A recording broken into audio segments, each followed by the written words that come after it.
Online Gurukul मॉन्डे जनवरी 29, 2024। प्रण, कभी negative नहीं सोचेंगे, हमेशा पॉजिटिव सोचेंगे। नेगेटिव विचार आने पर सुमिरन करेंगे और सेवा करेंगे। मालिक की साजी नवाजी प्यारी साथ संगत जियो, देश विदेश में हमें नजर आ रही है, ऑनलाइन जुड़ी हुई है, आप सबका सत्संग में पधारने का दिल से बहुत बहुत स्वागत करते हैं। जी आयानु, खुशामदीद कहते हैं, मोस्ट वेलकम। आज के दौर का समय खुदगर्ज है, अपनी खुदगर्जी के लिए लोग धर्म, मजहब, जात हर चीज का इस्तेमाल कर रहे हैं और जैसे जैसे ये स्वार्थी समय बढ़ता जा रहा है, वैसे वैसे इंसान नियत से गिरता जा रहा है। कोई भी धर्म, कोई भी मजहब नहीं सिखाता लड़ा जाए, बहसबाजी की जाए, नफरत की जाए, ईर्ष्या की जाए, निर्दोषों को तड़पाया जाए। हर धर्म में ये लिखा है कि आपस में बेगर्ज स्वार्थ भावना से प्रेम करो। क्या कारण है आज घर घर में तकरार है? क्या वजह है कि पहले संयुक्त परिवार हुआ करते थे, कोई कोई होंगे, हम उन्हें बहुत आशीर्वाद देते हैं, जो आज भी आपस में भाईचारा इकट्ठा रह रहा है। जो बच्चे हैं उनका कर्तव्य है कि सुबह उठते ही अपनी माँ बाप, दादा दादी, जो भी बुजुर्गवार है, उनके चरण छुआ करें और बड़े जो हैं, कोशिश करो कि वैसे तो किसी भी हाथ से सिर पे हाथ रख दो। लेकिन सबसे अच्छा, जो आज साइंस भी मानती है, जो हमने रिसर्च किया, क्योंकि हम विज्ञान को बहुत मानते हैं, तो हमने रिसर्च किया, धर्म तो महाविज्ञान है। अगर सिर्फ एक दाहिना हाथ सच्चे दिल से रखा जाए, तो पॉजिटिव रेज जो किरणें होती है, वो आपके बच्चों के अंदर आ जाती है। सच्चे दिल से आशीर्वाद, सच्चे दिल से दुआ दो उसको। आज तक दुनिया में कोई ऐसा बंदा पैदा नहीं हुआ जो पूरी दुनिया को खुश कर दे, और शायद ही कभी होगा, चाहे कुछ भी कर ले। किसी की जिंदगी बचाना, इससे बड़ा पुण्य कोई दूसरा नहीं हो सकता। किसी को सीधे रास्ते लेकर चलना, इससे बड़ा पुण्य कोई दूसरा नहीं हो सकता। किसी की गलतफहमी निकालना, इससे बड़ा कोई दूसरा पुण्य नहीं हो सकता। और समाज में बुराइयों, नशा, जो आज एक बड़ा रूप धारण किया हुआ दानव राक्षस है, उससे किसी को बचाना, इससे बड़ा पुण्य कोई नहीं हो सकता। आपकी मां ने आपको 9 महीने गर्भ में रखा और आपको लगता है कि ये छोटी सी बात है, तो बेटा ऐसे करना, एक ईंट ले लो और अपने पेट पे बांध लो, और आप 3 दिन सो के दिखाओ, क्या सो पाओगे? 2.5 किलो की ईंट 3 दिन नहीं बांध सकते। तो आपकी मां ने आपको 9 महीने गर्भ में रखा है, तो भाई 9 महीने के बदले वो 9 बातें भी कह देती है, तो उसका मतलब क्या? आप सुसाइड कर लो। जिंदगी में कभी सुख नहीं मिलेंगे उन व्यापारियों को जिनकी वजह से नशे से बच्चे मर रहे हैं। जितना मर्जी धन दौलत कमा लेना, जब अंदर का चैन नहीं होगा और अंदर का करार नहीं होगा, तो क्या फायदा है ऐसी दौलत का? जिसकी जिंदगी में संयम है, संतोष धन जिसे कहा जाता है। संयम इसलिए जरूरी है कि आप आत्मिक शांति हासिल करें, और उसके लिए जरूरी है कि ये जो नेक काम आपको बताए हैं, इनको बढ़ चढ़कर किया करो, और सबसे जरूरी अल्लाह, वही गुरु को, खुदा रब का नाम लिया करो। समय जरूर दिया करो, 24 घंटे में कुछ तो शर्म कर लो थोड़ा सा। बेटे बेटियां हमारी जो है परमात्मा की औलाद, वो संतों की औलाद होती है सभी को। और जो सुन रहे हैं, जरूर टाइम दिया करो। एक फिक्स कर लो टाइम, 15 मिनट, सुबह शाम, 23.5 घंटे, तो फिर भी आपके लिए है। आपके अंदर शुद्ध भावना होगी, तो यकीन मानो, मालिक यूं घर गृहस्थी में बैठे भी मिल जाएगा। दुनिया छोड़ने की जरूरत नहीं पड़ेगी। आप कर्म योगी बने और परमात्मा के लिए समय दो, तो मानो खुशियां वायुमंडल और ओजोन की परतों से निकलकर आपके घर को ढूंढती हुई आपके पास आएंगी। Australia, Germany, Holland, USA, UK, ऐसी काफी देशों ने पॉजिटिव रेज पर रिसर्च की, और जो भक्ति करते हैं उन पर सेंसर फिट कर दिया गया। जब रेज का पीछा किया गया, एक हद के बाद उनको रेज का पता नहीं चला कहां से आ रही है। हम सबको तो पता है अपने परमात्मा से। जो कर्मयोगी और ज्ञान योगी बन जाता है, ना जिंदगी में उसे कोई दुख आता है, और चेहरे पर नूर रहता है। कितने भी पहाड़ जैसे चीजें आकर टकरा जाए, यूं उड़ जाती है और चेहरा नूर से लबरेज रहता है। ऐसे मत डरना कि पता नहीं सेवा कर पाऊंगा या नहीं, जो प्रसाद देगा वो करवा भी लेगा। ये टेंशन ना लें। अब तो नासा साइंस केंद्र ने भी बता दिया कि सूरज क्या बोलता है। ओम, जब वो चलता है अपनी धुरी पे, तो आवाज उसकी थोड़ी भारी है, इस तरह की आवाज है। ऐसी आवाज रिकॉर्ड हो चुकी है नासा साइंस केंद्र में। इसीलिए सहारा तो उसी का है। सोच लो, सूरज को सहारा भगवान छोड़ दे, क्या होगा? कितना बड़ा है धरती से पता ही नहीं चलेगा, सौदा साफ। सो इसीलिए उसके सहारे सब कुछ रुका हुआ है। हम तो 100% देख चुके हैं। आपने देखना है तो सुमिरन करना। सवाल एक, कई बार सेवा करते समय हमारे दर्शन रह जाते हैं या पूरा प्रोग्राम ही मिस हो जाता है। तो क्या वो दर्शन और खुशियां हमारी किस्मत में नहीं होती? जवाब बेटा, अगर वो सेवा आप वहीं पर कर रहे हैं तो यकीन मानो अभी वो हज वाली बात सुनाए हैं ना, वो सारी खुशियां आपको मिलती है पर आपको पता नहीं चलता। सेवा अति उत्तम धंधा है, कोई करे दिल लगा के। सवाल दो, कई बार सपनों में हम वो देखते हैं जो कभी जिंदगी में सोचा नहीं होता। तो क्या ऐसे सपनों का जिंदगी पर प्रभाव पड़ता है? जवाब जी हाँ बेटा। अगर आप सत्संगी हैं और आप परमात्मा वाहेगुरु का नाम लेने वाले हैं, सत्संगी का मतलब, तो अगर कोई बुरा सपना आता है तो हो सकता है आपका पहाड़ जैसा बुरा कर्म कंकड़ में बदल गया, वो सपने में ही कट गए। और अगर अच्छा सपना आया जो आपने कल्पना नहीं की थी, सीधी सी बात, आपके माइंड का तो खेल नहीं है ये, आउट ऑफ माइंड या यूं कहिए परमात्मा की तरफ से इशारा। तो अगर आपको कोई अच्छा काम दिखा या आपकी तरक्की दिखी या ऐसा कुछ, तो भी आपके लिए अच्छा है कि वो आने वाले टाइम में होने वाला हो सकता है। अगर आप थोड़ी सी मेहनत कर दे, परमात्मा कह रहा है हिम्मत कर। हिम्मत करे अगर इंसान तो सहायता करे भगवान। हिम्मत मर्दा मदद ए खुदा, सो हो सकता है इसलिए वो इशारा हुआ हो। सवाल 3, 10वां द्वार सिमरन करते समय खुलता है या कभी भी खुल सकता है? 10वां द्वार एक बार खुलने के बाद परमानेंट खुला रहता है या खुलने के बाद भी सिमरन पे डिपेंड करता है? जवाब, इसके लिए समाधि में जाना पड़ता है, समाधि में बैठना पड़ता है। ऐसे नहीं खुलता जैसे आपने बोला जब मर्जी खुल जाएगा। नहीं बेटा, नहीं खुलता ऐसे, क्योंकि अगर जब मर्जी खुल जाता तो पता नहीं कितने खोले फिरते, इसके लिए आलती पालती मारकर बैठना होता है। इसका साइंटिफिक कारण है कि नीचे की ऑक्सीजन ब्लॉक हो जाती है और ऊपर ऑक्सीजन आ जाती है। बॉडी के ऊपर आने से माइंड में ऑक्सीजन ज्यादा जाती है। माइंड में ज्यादा जाने से जिस बात पे हम फोकस करना चाहते हैं उस पे फोकस जल्दी होता है। तो ध्यान में सुबह शाम, सुबह का समय ब्रह्म मुहूर्त 2 से 5 और रात का समय खाने के 2.5 घंटे बाद, ताकि जो हमारा प्रोसेस है हाजमे का शरीर उससे खाली हो जाए, हमें फुर्सत मिल जाए। तो यहाँ ध्यान लगा के भक्ति कीजिए। तो 10वां द्वार खुला है पर हमें समय लगता है, एकाग्रता आनी चाहिए, समय लग सकता है घंटा। सुबह शाम दे 2 महीने में काफी संभावना बढ़ जाती है खुलने की। और जिसका 10वां द्वार खुल जाता है, ये नहीं खुला ही रहता है, फिर तो गड़बड़ हो जाएगी। वापस कोई आएगा शरीर में कौन आएगा? जब परमात्मा के नजारे देख लिए, ये दुनिया तो गंदी लगती है, ऐसा लगता है गंदगी का ढेर हो।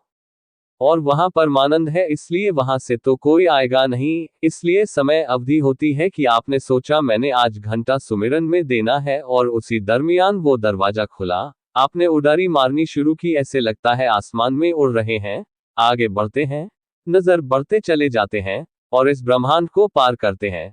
पार ब्रह्मा होते हैं हम, तो मालिक के नजर आने शुरू होते हैं। पर इसी दरमियान मान लीजिए अपने घंटा सोचा था और वो घंटा पूरा हो गया, तो पार ब्रह्म से वापस शरीर में आत्मा आ जाती है। शरीर में क्या इस दरमियान जान नहीं होती?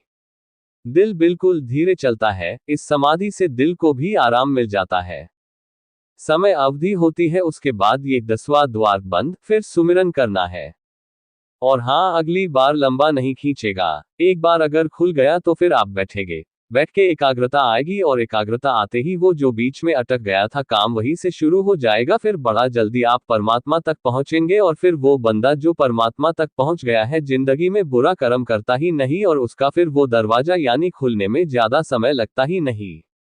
पर अगर वो कर्म कर गया कोई ऐसा क्योंकि खुद मुख्तियार है, तो फिर से दरवाजा बंद होगा और फिर से भक्ति पड़ेगी। सवाल 4, सारा कुछ करते हो परंतु दोनों अलग अलग रहते हो, तो क्या वो संयुक्त परिवार माना जाएगा जी? जवाब, किसी कारणवश या बिजनेस व्यापार की वजह से अलग अलग रह रहे हैं, लेकिन वैसे आप धुरे से जुड़े हैं। यानी अपनी फैमिली, अपने माँ बाप से आप एक ही है। यानी जायदाद का बंटवारा नहीं किया आपने, माँ और बाप का बंटवारा नहीं किया, क्योंकि उनके भी बंटवारे होने लग गए। माँ कहीं रह रही है और बाप कहाँ रह रहा है, ऐसा भी देखा है हमने। अगर ये नहीं किया, फिर बिजनेस की वजह से आप दूर हैं, तो आप संयुक्त परिवार ही है। सवाल 5, कहा जाता है कि ध्रुव तारा सचखंड के द्वार पर खड़ा है जी, क्या ये सच है? जवाब बेटा तारों की गणना है, भक्तों का नाम दिया गया उनको।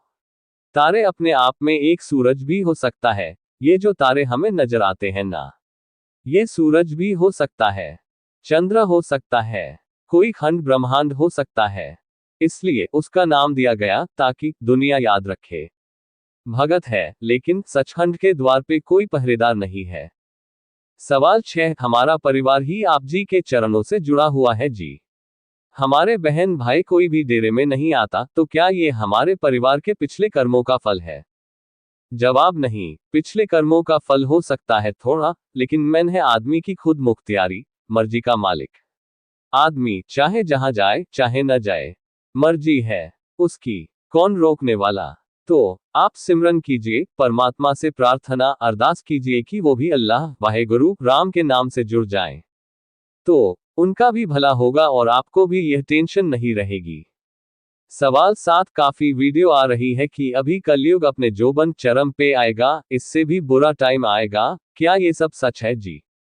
जवाब बेटा, मालिक ना करे कि ऐसा टाइम आए, फिर कोई बताने वाला बचेगा कि नहीं पता।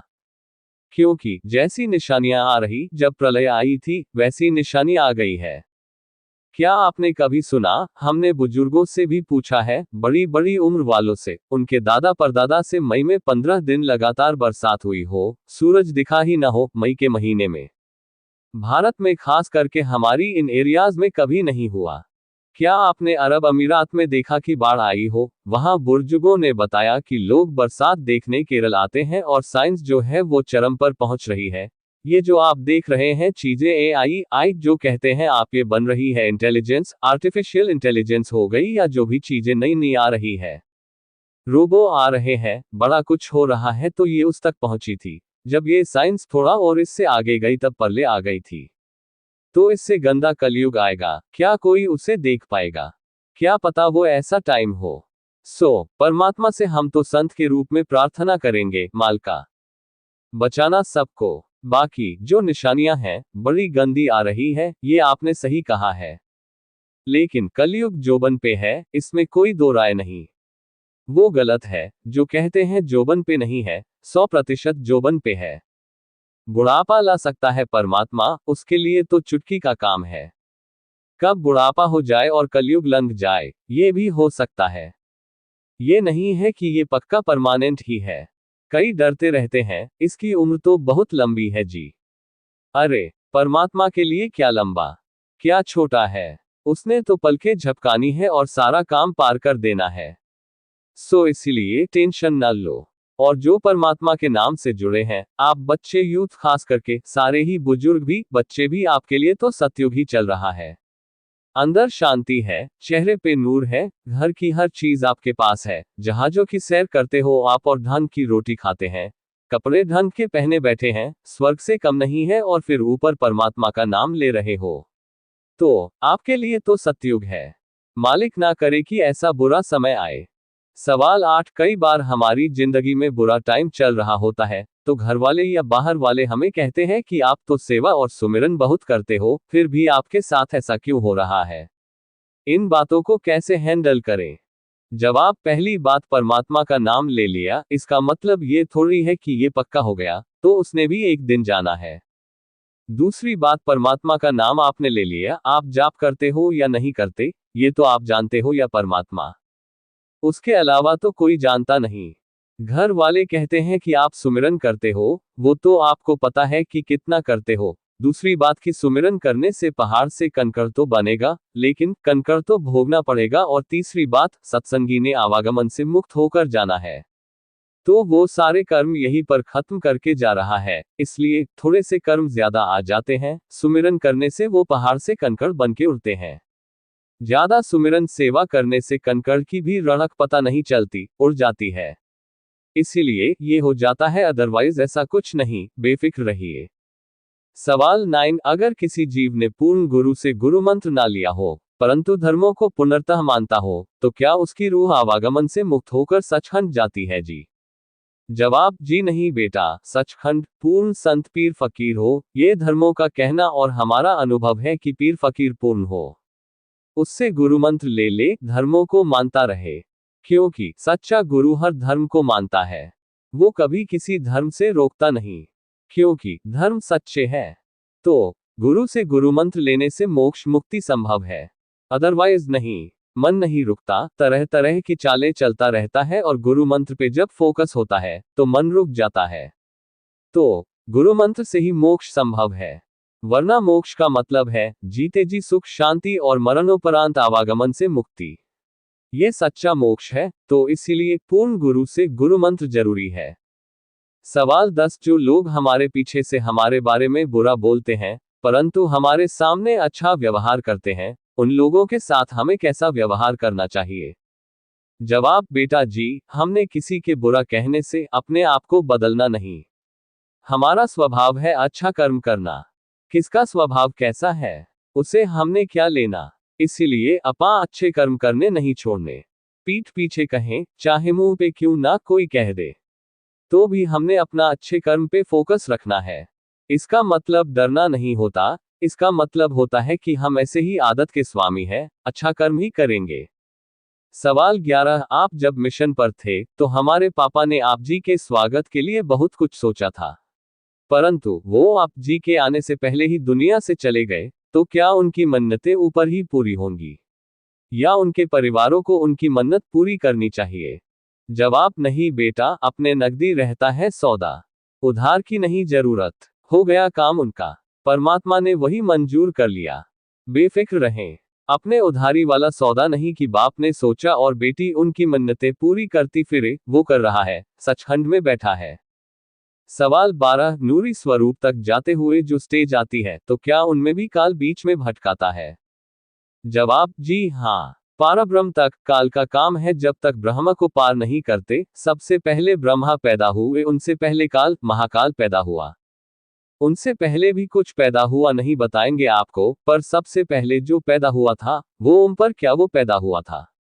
जी नहीं, जिसने जब देखा वो वैसा ही था और आज भी वैसा ही है। चिर यौवन जैसा था वैसा है और वैसा ही रहेगा, क्योंकि उसमें कभी कोई परिवर्तन नहीं आता। लेकिन जो आपने कहा कि स्टेजेस में काल तंग करता है, जी हाँ, जब तक पारब्रह्म नहीं होते काल वैसे रूप में, फिर महाकाल के रूप में बहुत सारे तरीकों से रोकता है जीवात्मा को, जिसका पूर्ण गुरु होता है और वो गुरु मंत्र पूर्ण है, उसका जाप करते रहो। अनहद नाद सुनना शुरू हो जाएगा और उस नाद के सहारे, उसको जिसने सुन लिया उसके सहारे काल महाकाल कोई बाल बांका नहीं कर पाता।